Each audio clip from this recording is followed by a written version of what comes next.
Bonjour et merci de nous retrouver pour cette interview. Pouvez-vous vous présenter en quelques mots, s'il vous plaît?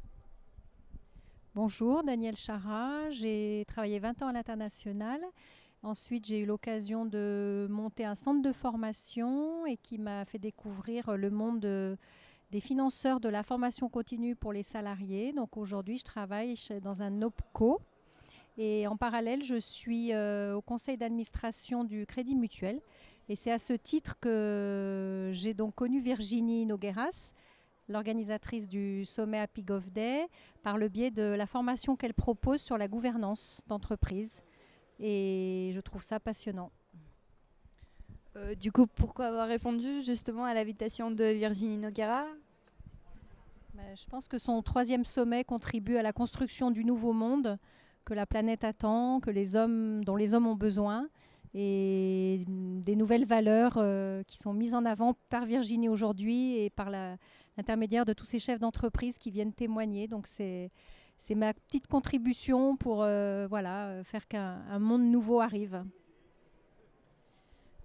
Après avoir assisté à quelques conférences, que pensez-vous de cette journée? Et je trouve très intéressant de faire le lien entre ce qu'on appelle les peuples racines, qui sont venus témoigner aujourd'hui avec Lorenza Garcia, avec le peuple Navarros, et nous, ce qu'on peut vivre dans nos pays riches qui surconsomment, et retrouver cette justesse de vie pour être en équilibre avec la planète et pour que les hommes retrouvent du plaisir à être ensemble de manière peut-être plus simple, dans une plus grande sobriété. Quel message vous pouvez transmettre à ceux qui veulent nous rejoindre les années prochaines?